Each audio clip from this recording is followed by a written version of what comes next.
and bond portfolios because they tend to thrive during periods of economic growth and low inflation. Most investors feel comfortable with their domestic equity and bond portfolios because they tend to thrive during periods of economic growth and low inflation. And we don't blame you. It's been a great ride. But it's a big world out there, full of opportunities you may be ignoring. Sadly, we live in a world dominated by a fear of missing out, or FOMO. And in the last 10 years, U.S. equities and bonds have outperformed and generated massive amounts of FOMO. This hasn't always been the case. Looks like we're only going to see half that commercial this week. I was starting to jive with it. I agree. You know, what does happen if growth man, we're going to leave everyone in suspense. We may give you the remaining minute after the show if you stay tuned with disclaimers, which are always the most exciting. Welcome, Jeremy Schwartz, to Resolve Riffs. It's crazy we haven't had you on already. Thank you so much. It's a pleasure seeing you, being here. Good holiday weekend. Good to be here. Yeah, you bet. I'd actually forgotten that Monday's a holiday, so that is exciting to think about. You're calling in from Florida, right? You've been there for a little while. You were down there with Jeremy, Dr. Siegel, and you were running some programs down there. So yeah, Professor Siegel and I, we did the CFA Society here in Miami a few weeks ago. Unfortunately, I had to go back north, but I grew up down here, and we had the long weekend. We came down yesterday for the kids, take a few extra days and see the family. But it's always nice to get out of the cold, come down to the beach. Yeah, it is awfully nice in Florida this time of year to escape, because I think you get a lot of sort of slush and sleet and gray and just kind of miserable in mid-February on the East Coast. I know, because I lived a lot further north. I grew up in Newfoundland, so pretty gritty island off the east coast of Canada. So I know all about rain, drizzle, fog, sleet, snow, and cold for 8 or 9 months of the year. So it's awfully nice to be here in the sun. Just for those who don't know, Jeremy is global CIO for WisdomTree Funds. Jeremy also runs a podcast called Behind the Markets. Jeremy, how many years have you been running that? It's got to be like 5 or 6, maybe more. I think the podcast officially, we started off as a radio show, and we're still a radio show on Sirius 132. Sirius partnered with Wharton to do it. The first 3 years, we had to be exclusive to Sirius, their whole subscription model. Right. We get Howard Stern type ratings on Behind the Markets. But, they were, you had to be a subscription to be on, but then Wharton renegotiated and so in 3 years into it, we started being able to do our own podcast from it. So we did turn it to podcast. We're live every Friday. So podcast usually comes out Friday evening, Saturday morning. I think we're now tending towards Saturday morning as our release. But yeah, it's been a fun thing. No payments involved. Just trying to learn something new every week, have good guests, and it's been a fun experience. Yeah, it's a passion project. And you're lucky enough to have Professor Siegel on the show most episodes, right? And he comes on and he gives some commentary on what he's watching in the markets. Maybe he's been talking to some people who knows the Fed, et cetera, and offers some guidance. What has Professor Siegel been focused on lately? Yeah, Wharton asked Siegel to host the show. So he did one episode. He had Bob Schiller after he won the Nobel Prize. And he's like, I quit. He's not used to being like the host. Like, he wants to come on, do his commentary most of the time. And luckily, the Wharton people knew of our relationship. We've been working together for 20 years, and WisdomTree let me do it and didn't stop it. So it's all been good. We actually had a Fed president last week. We had our Philadelphia Fed president, Patrick Harker, who was the dean of Wharton. It's actually how I met Professor Siegel 20 years ago at Wharton. Small world enough that the dean of Wharton went to become the Philly Fed president. But Harker came on. Siegel's been on, I'd say, the dovish side really recently. I mean, he was he called for the inflation in May of 2020 before anybody was calling for inflation. He said there's going to be much more inflation than we had. Huge money supply. He's in the Milton Friedman School of Monetary. What drives the money supply is what drives inflation.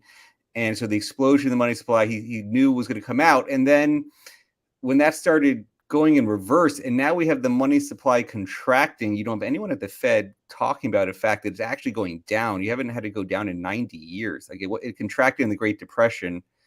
Otherwise, it hasn't. You want it growing 5% a year, it's contracting. So that's a big concern in our book. The Fed's not as concerned, but they've been sticking with this narrative that inflation's a real stubborn issue at the moment. And so Harker wanted to get above 5. He didn't quite explain why 5 is the magic number. He sort of agreed with everything Siegel had to say on sort of the real-time housing stuff coming down, on money supply being somewhat of a concern, that you don't want to crush workers, that there's a structural deficit in workers. You can't do that through demand without putting too much demand. So like, why take this anti-labor take and sort of try to crush the worker a bit? That's not a great take for the Fed, yet they're still going at it. Yeah, right.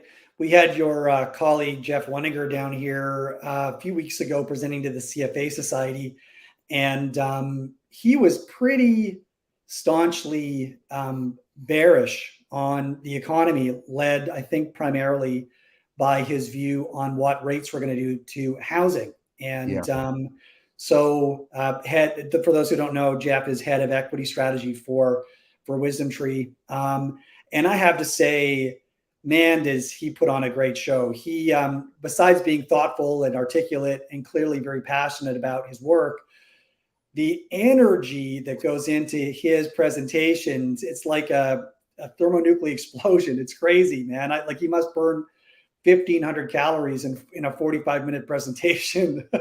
He's noticed that, but it's just incredible. And you know what? It's not even effort. That's just his natural style. I mean, it's sort of like Siegel too. Like when you put Siegel on stage, he turns into a different human being. Like, he's kind of soft, reserved. Then you put him on stage, and he loves teaching, and so he gets very energetic.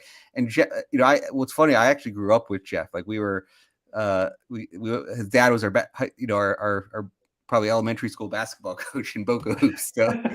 So it's nice that we reconnected at WisdomTree. But it's his Twitter presence, he's definitely been the housing doom. People called it doom porn for housing on what's gone around. And it's interesting, like you say, like, is there something that could save us? There's from the housing real doomsday scenario. Maybe there's just not that many houses available anywhere. I mean, what you hear anecdotally is that there is not a lot of supply in many markets, and so prices aren't going down as much as you might think after they went up 40%. You might think a 10% correction is natural with how high mortgage rates have gone, but the lack of supply is keeping things from really going down more. But he's definitely just been great to work with. And if you don't follow Jeff Wenninger on Twitter, you definitely should. He's got great charts. All he does is think about charts all day long. Agree. Yeah, he does post some great charts with great color and context, and great threads. And he hosts those great sessions. Every Wednesday night, Tuesday night, or most anyways, the live Twitter streams. We've been doing Twitter Spaces often on Mondays. I think has been our regular cadence. Sometimes mostly 5 p.m. Eastern on Mondays. It's sort of a nice way to start the week. You could do Resolve Riffs to close the week. You do Twitter Spaces with Jeff to start the week on Mondays. Yep, that sounds like two great bookends for the week. And when he was here, we had a lunch with a group of about 12 or 13 advisors. And toward the end, we went around and asked everybody their views on how this inflation growth dynamic was going to play out. And I think about 2/3 of the people that were there were in Jeff's camp, that this pretty draconian increase in rates by the Fed over the last 9-12 months is going to, with a lag, crush growth, crush employment, and drag down housing, et cetera, and drag down earnings. And we're gonna have a pretty ferocious bear market and recession. I was on the I guess opposite end of that, thinking that because one of the things that is different about the current economic situation is that by virtue of them shutting the economy down in 2020, and they fire hosed a huge amount of dollars directly into people's checking accounts. And if you examine the size of aggregate checking deposits across the different income quintiles, even at the lowest quintile, demand deposit in aggregate are currently at about 150% of where they were in 2019. So, right across the income spectrum, households are just, they're still flush with cash. They are picking up their spending on credit cards. We certainly observed that. But I think people are feeling more confident about sustaining spending because they've just got a lot more money sitting in savings accounts than they were ever used to before the pandemic. So, I think we got to contend with this, novel source of spending this time around that maybe makes some of the indicators that we were used to using to signal recessionary conditions less effective. I mean, and so everybody refinanced their house at 2.5% to 3%. So all the mortgages are very low. And now we're actually earning income. So, I mean, you have to think about where you keep your cash much more than you ever had to do. I mean, this is the first time I've ever gone to my checking account, like on a regular basis and say, oh, I got too much cash here. I got to move it over to Treasury because I got to earn 5%. And your cash is costing you. In other words, just saying that is your checking account's now costing you 5%. Because they're not paying you, and the savings accounts are not paying you anywhere close to 5% either. So you got to be careful about how you manage all those savings. Is one of the big things we're talking about extensively. But that point that you make, Adam, is exactly what we said was going to create the inflation of all that money in people's checking accounts. Now, what's interesting is in aggregate, we somewhat think as an inflationary issue. We're getting close to that money not having the inflation pressure it did. And that's to say you had this 40% surge, okay? Then you want it growing 5% a year. So your natural money supply should have been, from March 2020, we're getting to almost where it should have grown 15%. So the inflation that's come out through the system plus that 15%, you're not far from all of that money that's come in. So the above trend is what, sort of the above money supply explosion above what the long-term trend is. You might only be a few percent away. We're trying to do some more precise calculations on it, but we think that big inflationary spike or impulse of the money in the system is behind. But your point on, hey, there's still a lot of people who have a lot more cash than they otherwise would have, and they still have a job. They haven't actually been laid off from a job. There is still this structural shift downwards. Powell's talked about a structural shift downwards in workers. So that should boost real wages. The people are making more, and they should. And, you can say, hey, maybe that is the case for we don't have a real recession. Then you can say, I think the equities, they haven't, given what's happened in rates in 2 weeks, you might, given that I was ascribing most of the move, certainly tech leading the way, the rebound of the growth area of the market in the first 4 weeks of the year was coinciding with rates collapsing. You say, how much was rates collapsing? And now, well, oh wait, maybe the economy is not going to be a recession. Maybe earnings are not going to collapse, and equities are diverging a little bit from rates for the last 2 weeks. Although this week it was a little bit more dicey, but the equities are holding in given the sharp rise in yields in the last 10 days. Yeah, no, I agree. I mean, I've been looking at the performance of equities, especially growth equities, relative to duration in the fixed income markets. And there's now a pretty large gap there where especially growth equities look really rich to rates. So, something's going to happen, right? Either rates are going to have to fall pretty dramatically or equities are going to have to correct pretty substantially to catch down to where the rates markets would imply that they should probably be trading. So, I know some traders that I like to follow are short twos and SPOOs, right? Which, so continuing to call for higher rates for longer, a more persistent inflationary dynamic, more persistent growth and employment dynamic. It's the path dependency here is getting really interesting because we continue to see resilience in terms of animal spirits. In other words, investors continue to tighten credit spreads. They continue to drive equity higher, or loosen financial conditions.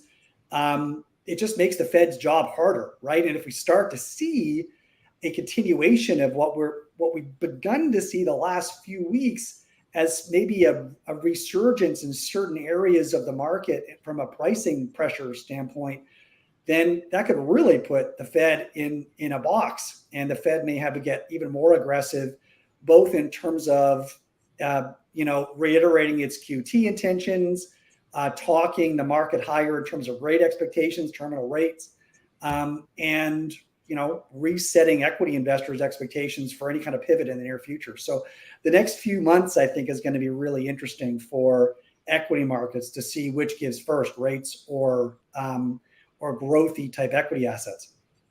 Yeah, I'll say I've been a little surprised growth held in there as much in the last 2 weeks. I'm with you. I mean, that growth, and one of Jeff's charts he probably showed at your CFA event was, I know he's been showing like the chart of the NASDAQ moving with the 10-year, basically, that most of the NASDAQ coincided with the 10-year. Yep. Now, the question is, in these large value growth regimes, so last year was a major year for value, and even within value, a major year for sort of the shortest duration, high dividend type value stocks, even way more than traditional value metrics. It was a particular year for dividends. Now, in some of the rotation, they often in this growth of value is not just a 1-year trade. It often will be a longer term cycle. And I say this first move was all driven by repricing of rates. And so the discount rate changing almost all of equities, I'd say last year, wasn't an earnings look. It was just a rate driven repricing. Now the question is, for the longer part of the cycle, is, well, can their earnings continue to dominate? Right? Part of the last decade where growth crushed value was, call it 2012, 2013. They were really cheap coming out of the financial crisis. And then they had massive outperformance on earnings and massive multiple expansion, right? Now multiples are starting to go the other way. There's probably more to go, in my view, that they're not quote unquote cheap. But then can their earnings continue to compound above the rest of the market like they were for a decade? Yeah. The history kind of questions that, if they can. Yeah, no, I'm in the same camp, and I'm certainly much more skeptical about the prospects for growth to reassert its leadership in the next cycle the same way that it did in the previous cycle. Not that we want to get positioned too aggressively on one side or the other, but to me that seems like the less likely scenario. Yep, we tend to be.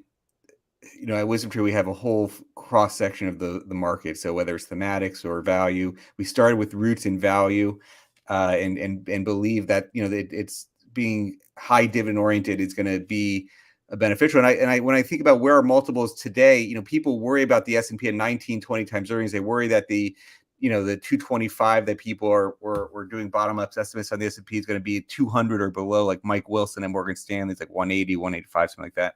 Wow. And you could buy, though, large parts of the U.S. market at 11 times earnings, whether it's high dividend stocks, small cap stocks, mid cap dividend payers. You can buy. There's a lot of baskets at 11 to 12 times earnings. We have a number of them, and so you don't just have to be in the S&P at 20 times earnings, which is, you could say, more risk from valuation perspective than an 11 times earnings basket. I think that's going to be more defensive in a downturn. Yeah, I mean, it just seems prudent to diversify your duration risk within your equity portfolio, right? So how do you do that? You just, you shift some of your portfolio from cap weighted into even equal weight, or, perhaps even better, value weighted, or some kind of quality value combination weighted. Jeff was saying when he was down here that 22 was the best year for WisdomTree flows in a very long time. I guess that coincides with investors recognizing that they should probably have more exposure to lower duration, higher quality, lower PE companies.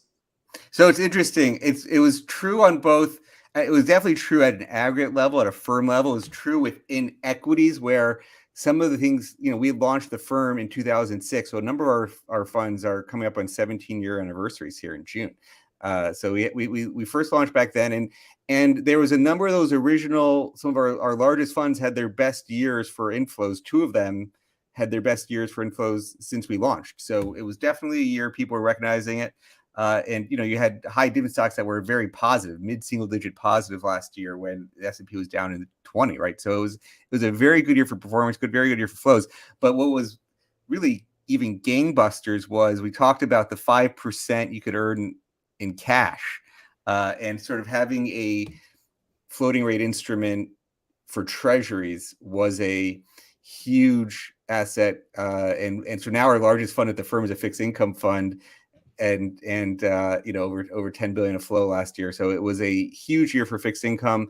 I think some people were thinking, and even I was thinking, Siegel was thinking, hey, the Fed might start cutting rates sooner. It seems like that's getting pushed back, so that there's even more interest in that, even to start the year, and perhaps just as a new way to think about that shortest duration securities. We're making some waves in fixed income as well as equities. No, I agree. And so, I mean, as you guys are having internal conversations, where do you see the current opportunity set that maybe many investors are just not focused on? Well, Adam, I'm going to give a nod to you and what you focus on, because I think there's a lot of people having undercounted the role of alternatives and inflation hedges, and what you guys have branded as return stacking opportunities, I think is a real large opportunity. I mean, we call things capital efficient at our firm. We're doing some things of stock and bond combinations, and then adding in diversifiers like commodities, managed futures that you guys all do a lot with. I think that is, to me, it's one of the big trends. I think there's a lot more to be done in that space. We'd launched some things with stock and bonds. We did stock and gold as another combination a few years ago. I think we plan to do more in that spirit over time. But I think rethinking asset allocation is, and forever the 60-40 worked. And you now need to, I think you saw with inflation, needing different characteristics. I tend to be, I think commodities have a bigger role than people have given credit for, and could do more with commodities. But I know you guys do a lot of research on the trend in commodities being more important than just a static long only commodities allocation. But you could argue, even for long only, given that inflation was a key risk, and that people are undercounting, and you say, hey, there could be more geopolitical risk that commodities can be a useful diversifier to stocks and bonds. And if there's some outlier risk. I mean, obviously I agree, but just to focus in on the role of passive commodity exposure, I tend to agree. We write a lot about and deploy products that employ this global risk parity concept, right? But where we're trying to get equal exposure to equities that do well in typically like a growth environment, benign inflation environment, bonds that typically do well in a lower growth environment or disappointing growth environment, disinflationary. So between stocks and bonds, there's really nothing that kind of works in an inflationary environment. Boy, did we see an example of how that plays out in 2022. Meanwhile, obviously, passive commodities are a very direct hedge against that kind of inflationary environment and act as a potential great third leg of the stool, right? Even if you don't want to have them in the same kind of weight as you would hold for your core equities and bonds, even a 10 or 20% allocation to commodities can go a long way to providing balance in those kinds of inflationary environments. And as you say, stacking kind of a trend strategy on top of any of the sleeves of your portfolio to try and take advantage of that potential for capital efficiency can really offer a boost. So, obviously huge fan. Maybe I was a huge fan when you guys launched your first capital efficient ETF. Between us, maybe we should sort of explain what these structures look like, right? So without naming names, what might a prototypical stock bond capital efficient portfolio look like? And some of the academic research goes back to the legendary Cliff Asness from AQR. He wrote a paper in the 1990s. I'm going to forget the exact year. But he the title of the paper was something like a levered 60-40 is better than 100% equities, something to that effect. And what's interesting is when he did his study, he had 70 years of data. His goal was to say what combination of a levered 60-40 would get you the same volatility as the 100% stock allocation. And the leverage ratio he applied was 155%. And when we launched a 90-60 combination, which was almost exactly the paper that Cliff wrote. And funny enough, I hadn't seen the paper when we launched it, so I came in not having seen the paper, but it was a nice coincidence. How gracious of you to credit him, anyways. it was pretty funny timing there. But the 150% leverage, we ended up replicating his study afterwards, sort of reproducing his study. And there's all these commentaries about studies failed to replicate out of sample, but his paper worked better in the 30 years after he published it than in the 70 years he did the study. It actually worked way better. The leverage 64 did way better from 97 onwards after he wrote it.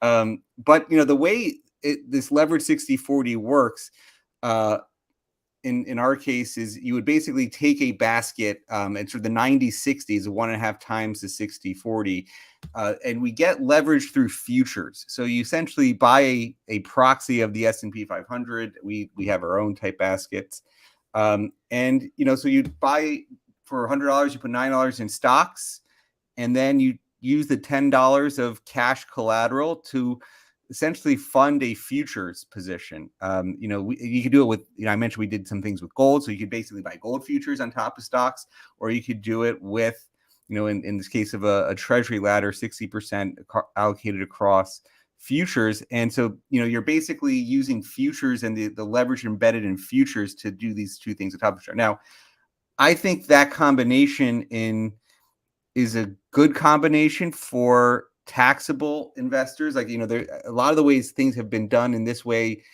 from, I'd say, some of the traditional 40 Act firms in the US is they would buy bonds and then they would add a swap on top. Very often there's a few different firms that do that. And then, there's some nice tax advantages of using the equities as the underlying, and then the bond futures. The bond futures have a nice taxation element where you're not paying income on the bond, you're paying the 60-40 futures taxation. And so there's some nice elements of doing that as sort of the structure why you did equity underlying and futures on top of it for a levered 60-40 position. But that's the idea there is, now if you put it, the magic of that 1.5 times 60-40 is you could put 2/3 as much in that, still get a 60-40, and then you have a third freed up for whatever else you want to add. Whatever if you just put it in cash and you actually earn the cash rate, you're basically the same spot as a 60-40. So the question is, can you outperform cash? Becomes your question.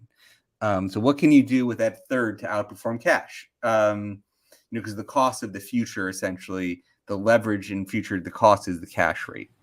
And so, any diversifier like a managed future strategy that can outperform cash, or that owns cash as the underlying and then does future trading around it, managed futures are in some ways the ideal complement, because you're owning cash and you're adding the diversifiers that are trying to outperform cash. But you could do anything that you could say, I just want the same exposure and have the cash option value. I just want to be able to spend more. That's another thing you do. But anything that does that is how to think about it.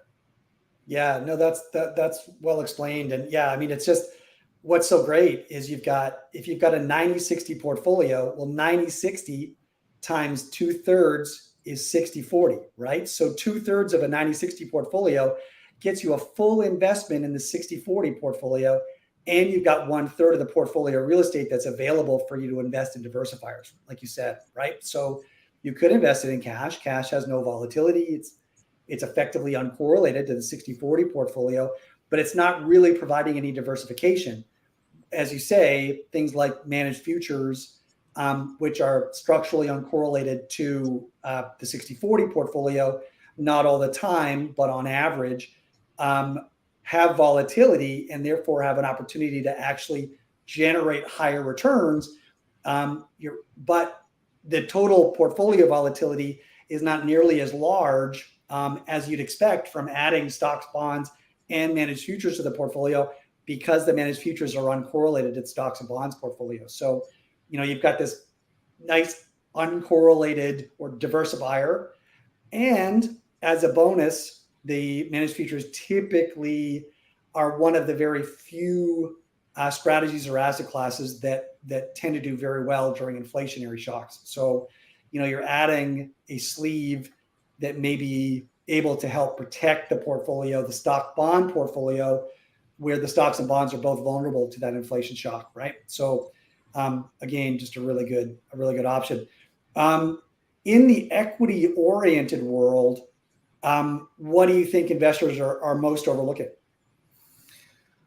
Well, the question is, are they going to return to growth so quickly? If you look within our themes that we certainly have a basket. Our European team in particular started doing a lot with thematics, with the ChatGPT news. You could imagine, if you had to guess our top performing thematic this year, it's definitely the AI fund. The AI strategy is tops, with ChatGPT going mainstream. So that's getting priced in pretty well across the AI type of stocks.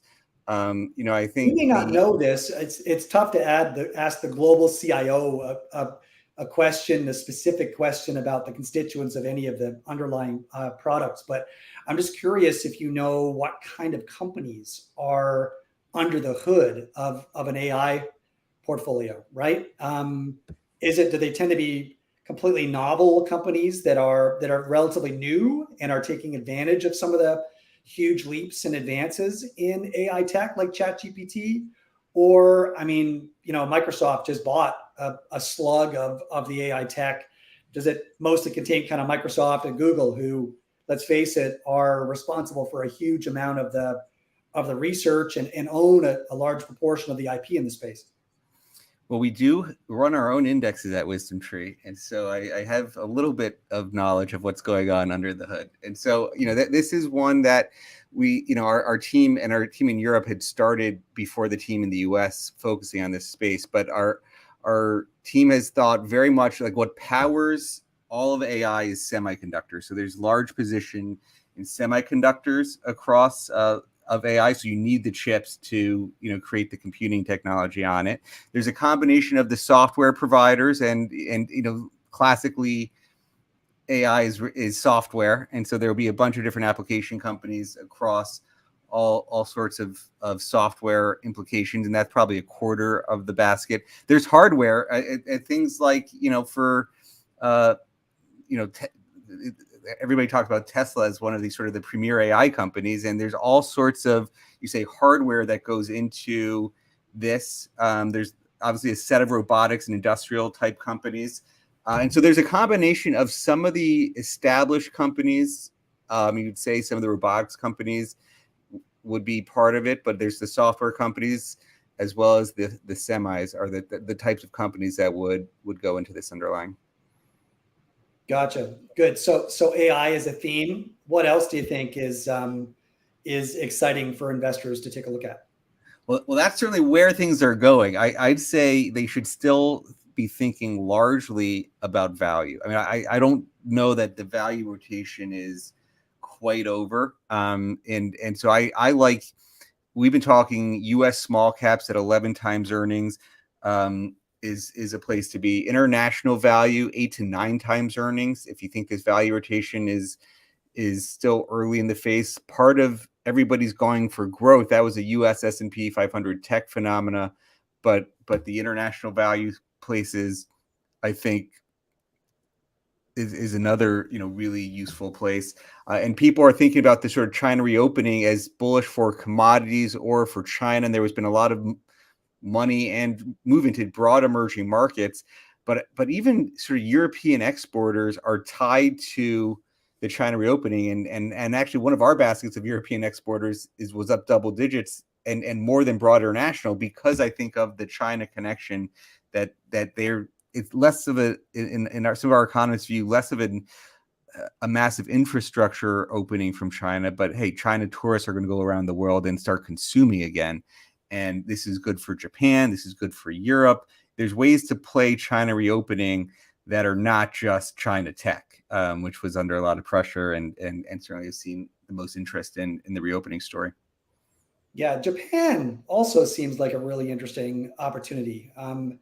Wasn't so long ago that we were looking at Japanese small caps, even Japanese large caps, operating at a very significant discount to their historical PEs. Typically, Japanese equities trade at a premium on a PE basis to other countries, but relative to their history, they look relatively cheap. Is Japan an area of emphasis? Well, you must have been just talking to Jeff, because Jeff talks about this all the time about we talked about the TINA trade in the U.S., the TINA being there's no alternative to stocks, that bond yields were so low that you had to be in stocks. Well, where is that adage still true? It's definitely still true in Japan.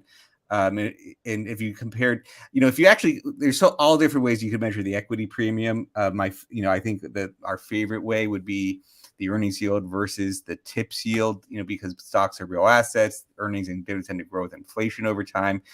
But if you did a more simple metric like the stocks versus the 2-year yield or something like that, or the nominal yield, you could say, hey, maybe the earnings yield is getting close to the 2-year, it's getting very close to the 2-year yield in the US. Japan's yields are basically still zero. Their 10 years still being capped at 50 basis points. Shorter terms or even smaller yields. But you could look at, with our dividend weighted approach, your single digit PEs, 9 to 10 PEs, so 10% earnings yields with basically no bond yield to speak of, right? That is a real equity premium. Their currency devalued with the rates. I mean, basically it was a play on the Fed versus their central bank keeping rates pegged at they're capped at 25. They moved the cap to 50 on their 10-year bond yields. Their thoughts maybe they'll change it more with the change in leadership coming up in a few months. But there's still a huge equity premium, and I think they're still again tied to the Chinese reopening. So they've got some positive catalysts combined with this outlier earnings yield spread, a huge equity premium, and they're actually focusing on corporate governance for the first time. It's been a 30-year bear market in many ways, from the peak of the bubble in 89 when they were like 100 P. Now they're a tenth of the PE when you look at their value stocks. So it's still a place. Jeff and I are some of the few people who like to talk Japan and think there's value there. Well, I mean, the leadership of corporate Japan is a completely new generation from what it was in the 90s at the height of the Keiretsu model. They've dismantled a lot of that. Japanese industry is a lot more agile, a lot less interconnected now, and arguably, positioned to be a lot more competitive, going forward in both tech and just industrials, right? They know they got to be competitive against China. They know they're not going to compete on the cost of labor. So they've invested a lot in innovation and productivity, and they're polished up and ready to dance, I think. What about the currency? It moved around a lot last year. I mean, it's definitely a function of it was a play on the Fed and the rates, right? So the more the 10-year in the US, there's a huge yield gap, and there's still, we're not quite at 4 and they're not quite at 50, but call it 3.5% on the 10-year and higher at the short end because they're basically negative. And so got basically a 5% gap. There's a 5% carry, which is also saying, this is another one of those interesting things. I've been talking about hedging currency for Japan. One of the few people in the US who talks about this at all. There's like 2 of us who talk about it. I'm like one of the 2 people who talk about it. And it's been true since 2010. But there's a 5% carry trade to hedge the yen because of, again, negative rates, positive rates. So the unhedged has to catch up by 5%. The yen has to go up by 5% to just catch up to the hedged. So the ECB has been raising rates, but there's still a positive carry trade in the euro too. But there's a whole question of why when you go in Japan, Warren Buffett bought Japan a few years ago. I don't know if you remember when he bought I these do remember that. six Japanese trading companies. Did he go unhedged or hedged when he bought Japan? Presumably he went hedged. Why would you? Why would you bet on the yen? He thinks these stocks are cheap. Why would you say the yen is part of the story? So how did he hedge his position? He floated a bunch of bonds. So he did even in a way where he basically bought these things, floated the yen bonds at zero, and used all that capital to buy these things. We basically bought it with not even putting up any capital, essentially, and with a zero rate. What a deal for him!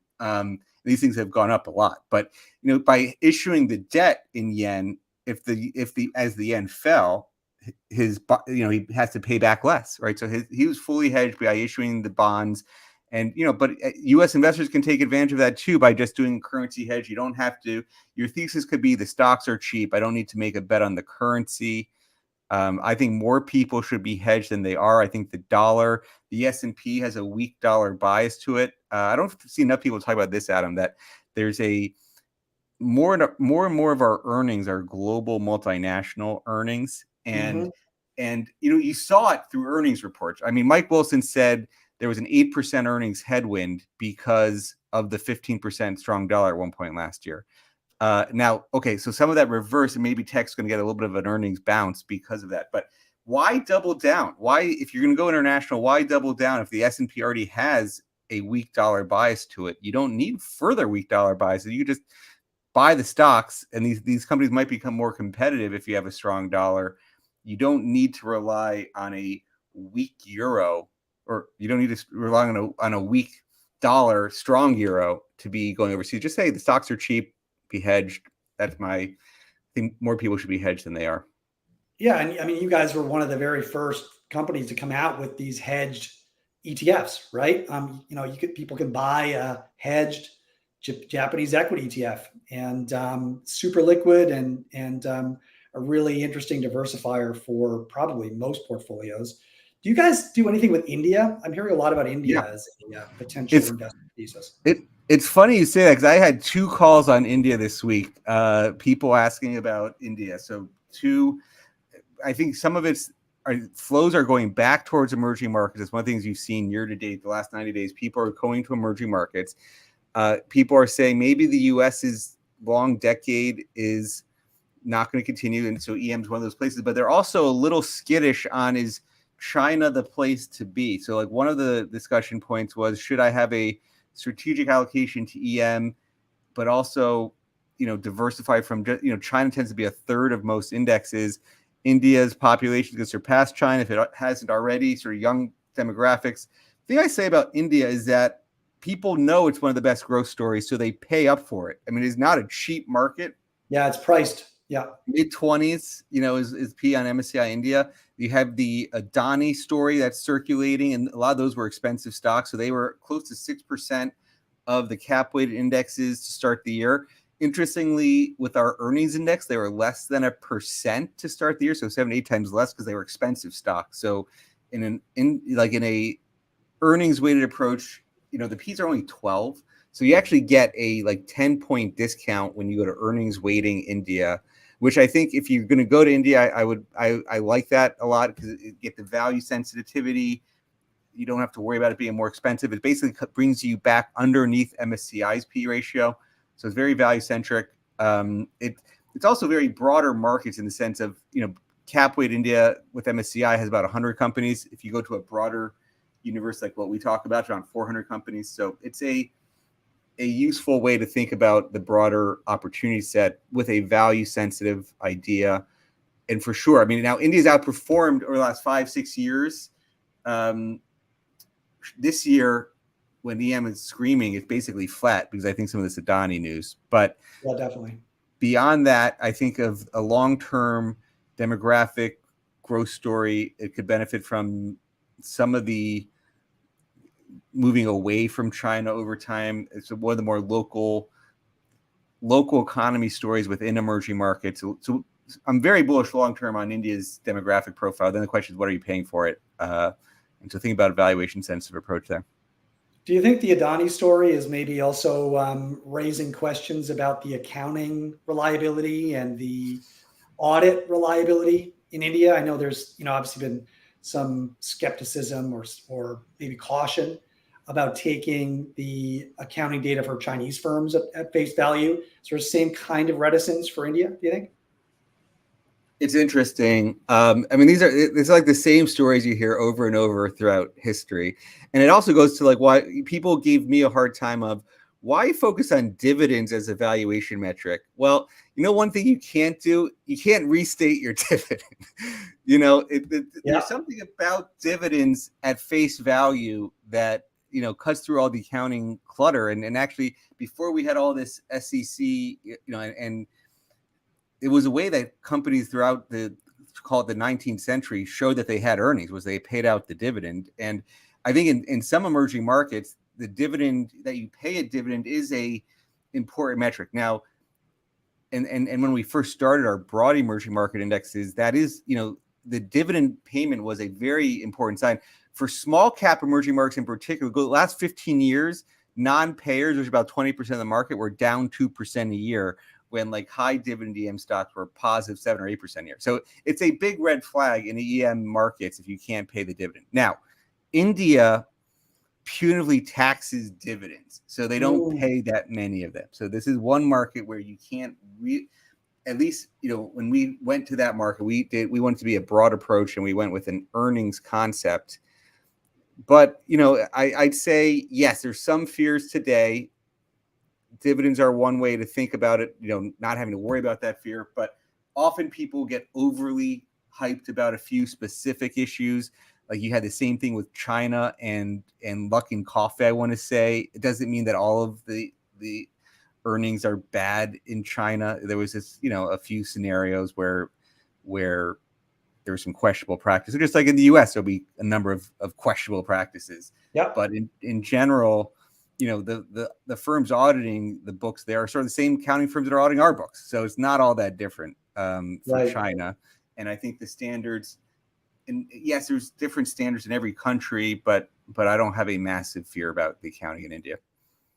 So I want to dig into your points about dividends in emerging markets, because I think if I recall that investing based on dividend sorts has not been particularly robust in the US over the long term, right?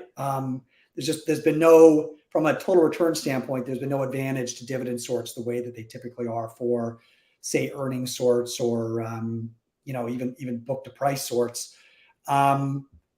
So correct me if I'm wrong on that. But then what I want to focus on is that also the case in foreign markets and emerging markets, and especially emerging markets? So am I hearing you say that seeking out dividend paying companies or loading on dividends in emerging markets has historically meaningfully outperformed on a total return basis?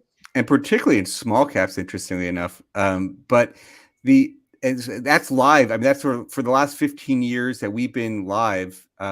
You've seen, we could show, if you go to, we have an attribution tool on our website where you could look at the cap weight index, our index, and see that in the last 15 years, the non-payers were negative a few percent a year when the high dividend stocks were positive 7-8%. So very big outperformance across EM small caps in particular, but even EM large caps in some ways as well. The long term on dividends, Siegel, this comes back to my research with Siegel for some of his books. He did, when I helped him with his book called The Future for Investors, it came out in 2005. And, the final chapter of that book was called the DIV directives. He does believe in dividend outperformance. There was we did a 50-year study of the S&P 500 that sorted the S&P into quintiles going back to the S&P's inception, and it did show outperformance, and it was call it 200 basis points for the top quintile. Now, after we published the book, the last 15 years, it's been a growth market, right? So right as we publish the research, it completely turns for you, that growth starts to dominate for the next 15 years. But it's all right. So it's not as powerful. The earning, we also, in that book, we showed a PE sort and the dividend sort. And yes, the PE sort was more powerful. So the excess returns were higher. The risk-adjusted returns were very good for the top. They tend to be lower beta stocks in the highest yielding quintiles. Now, going into the 08-09, you had low PE, high dividends were all the banks and the financial. So Right. right going to that, it wasn't as, you got a headwind right away from the financial crisis after the book came out. I remember the Dividend Aristocrats was full of companies like Bank of America, AIG, GE, right? All these companies that ended up absolutely getting massacred in 08 that had never cut their dividend, that had grown their dividend for like 50 years straight or something. Every value metric has its issues. Like, so price to book, why do they pick price to book in 93? Well, probably when they did their tests, price to book looked like one of the best. And then now price to book has been like one of the worst for the last 15 years, even worse than dividends, you could say, over that period. And, price to book has declined meaningfully in terms of now companies no longer have assets on their balance sheets. They have a lot of intangible capital that's not sitting on the balance sheet. So the tech companies will never have a low price to book. And consumer capitalize R&D, which a few of the companies are now doing for sorts, which I think makes a lot of sense in the modern context. Yeah, you need to do all sorts of adjustments to start adjusting that intangible capital, but even also in where book value, but also that makes these companies look more profitable. If you start capitalizing these R&D expenses, it's less earnings hit today, more of a smoothed out earnings cycle over the next 5 years. So a lot of these companies that might be unprofitable tech become profitable tech, actually. Right. So it's kind of an interesting discussion there. Yeah, I always wonder about dividends because, I think there's a strong dividend preference too. Like, and that may die off with as some of the older generations kind of move on. But certainly among many boomers and before them, the silent generation, there was definitely a strong dividend preference. And I wonder if maybe that there might have been a discount because you would demand they would require a lower total return because of their preference for the dividends, right? But maybe that's no longer the case, or that's kind of dwindling now. Well, I think last year we'll question whether or not it always gone away, because you now saw it was back to the basics of 25% outperformance over the S&P last year for high dividend U.S. stocks. But so some things you think go away and then they come back. But it's just another value metric, and each one has their intricacies. I mean, think about now the S&P growth. I don't know if you saw this paper I did on the recent rebalance of S&P, but the S&P rebalanced and they added momentum to their growth index. Okay, and so they have this 3-factor model for growth and value and the intersection of their growth and value scores can impact their value score. So what became very negative momentum and such very negative growth was tech. And what became very positive momentum was energy. And so what got sold from their value indexes, the cheapest stocks. And what went into their value indexes, the most expensive stocks. Wow. So Amazon is now a value stock, according to S&P. And Exxon and Chevron are growth. In particular, pure growth are now all the energy stocks and none of the tech stocks. I mean, that's a little overstatement, but unintended consequences galore. Right. So that there's all sorts of, and that's the premier S&P branded value growth cuts that can have all sorts of issues. Now, the high dividend stocks are like I keep saying 11 to 12 PE. You only get 1 point discount across large, mid, and small cap S&P cuts because of that intricacy of momentum in their growth score impacting everything. Incredible. Wow.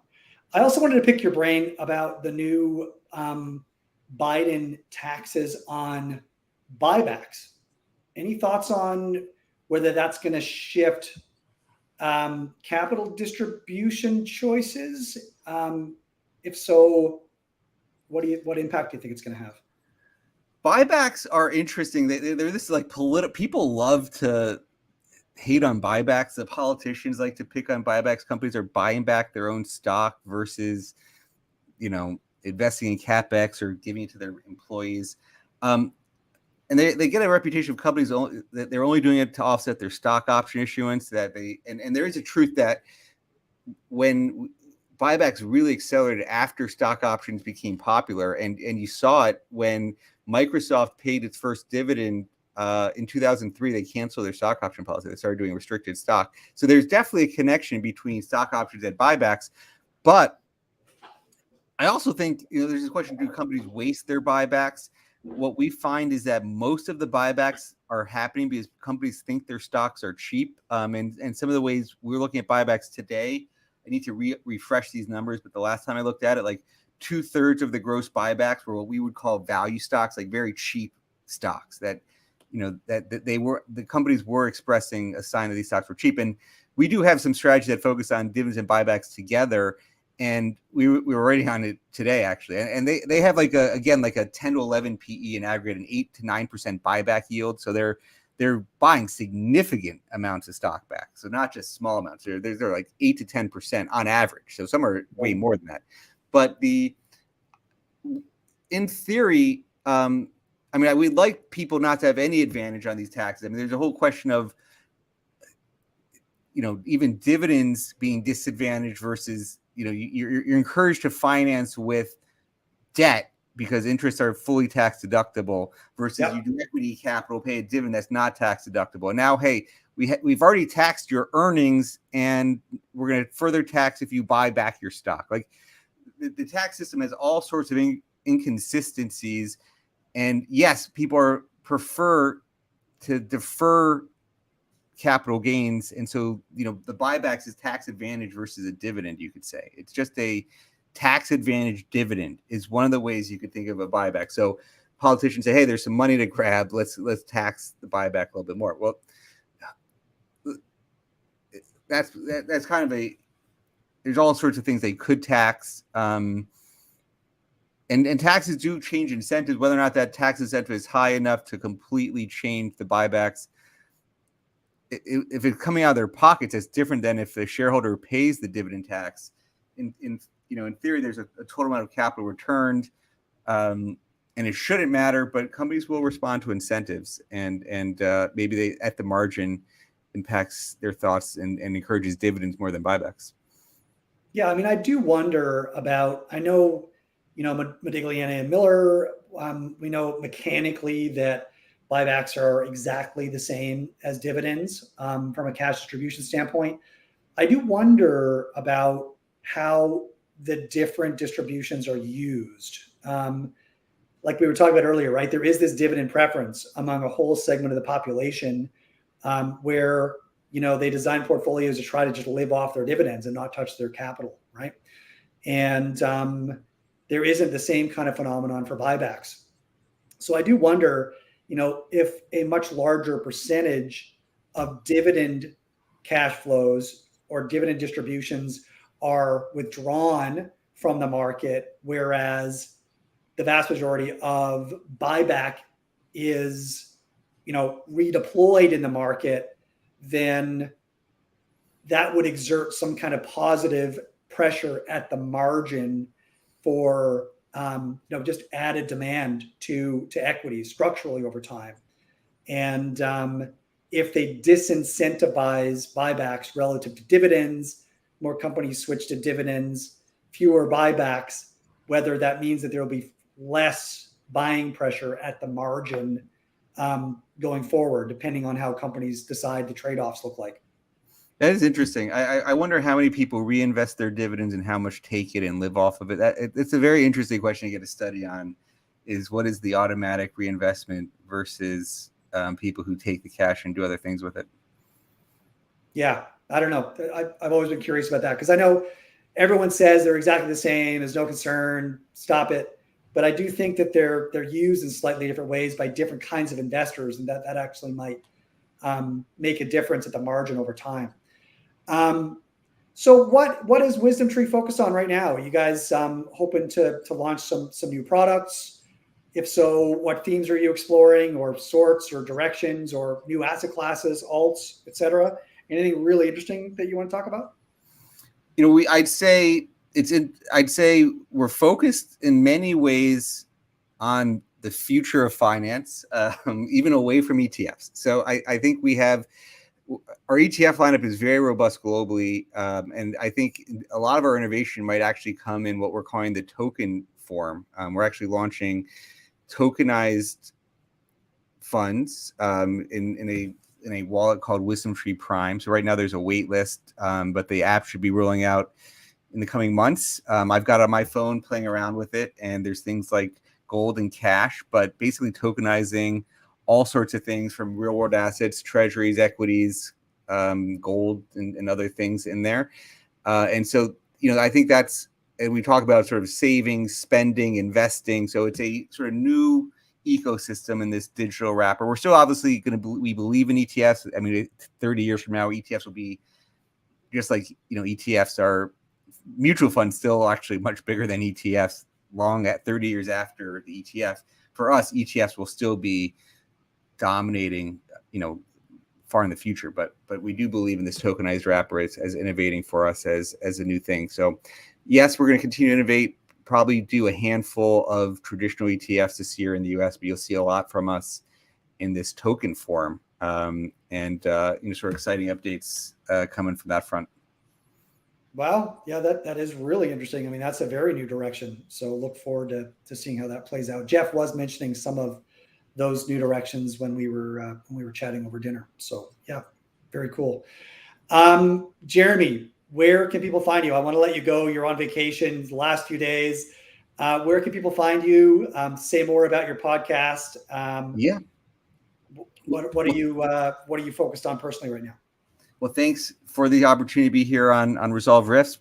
You can find me on Twitter at Jeremy D. Schwartz. You can see us on our Behind the Markets podcast every weekend, Saturdays. You'll see those podcasts dropping. SiriusXM, if you're in the car, on Fridays at noon. So that's in the car on Sirius 132. And at wisdomtree.com, our blog has a ton of great content, and you can get Siegel's comments every week. If you're not listening to the podcast, some of that's overlapping, but you get Siegel's comments, and there's a broad team of people who Jeff, as Adam talked about, is producing there. But we've really daily and even more sometimes, depending on what's going on. But you get a lot of great insights on the WisdomTree blog, and appreciate the opportunity to be here with all your listeners, Adam. Man, I just want to plug your blog too, because I think it's some of the best practitioner-oriented but academic quality research that you can get out there for free. Most of the time you got to pay for journal subscriptions, and a lot of the times convoluted, and it's more academically oriented than practitioner focused. So yeah, huge props to your team for publishing really relevant, timely, well-constructed research that people can actually use today to build better portfolios. So well done on that. Jeremy, thank you so much. Enjoy the last few days of your vacation in the South, and maybe we'll get together when we're in Philadelphia. I would love for you to come visit. Look forward to it. Thank you. Most investors feel comfortable with their domestic equity and bond portfolios because they tend to thrive during periods of economic growth and low inflation. And we don't blame you. It's been a great ride. But it's a big world out there, full of opportunities you may be ignoring. Sadly, we live in a world dominated by a fear of missing out, or FOMO. And in the last 10 years, U.S. equities and bonds have outperformed and generated massive amounts of FOMO. This hasn't always been the case. In the mid-2000s, the best performing markets were international equities, especially emerging markets, gold and commodities. So what happens if growth collapses and inflation becomes the new norm? Or what if the US dollar collapses and US assets are no longer attractive? What will the new FOMO markets be? And will your portfolio keep up or be left behind? Enter Rational Resolve Adaptive Asset Allocation Fund, ticker RDMIX, a strategy that is designed to thrive across different markets and economic regimes. Unlike most traditional strategies that keep allocation static and let volatility happen, Adaptive Asset Allocation applies a proprietary systematic process designed to dynamically transition toward thriving asset classes and eliminate those that are not, all the while aiming for consistent volatility and stable returns. There's almost always a bull market somewhere in the world. Don't let yesterday's FOMO get in the way of tomorrow's opportunities. Instead, let Adaptive Asset Allocation help you fill in your domestic portfolio gaps. To learn more, visit rationalmf.com and check out the Rational Resolve Adaptive Asset Allocation Fund.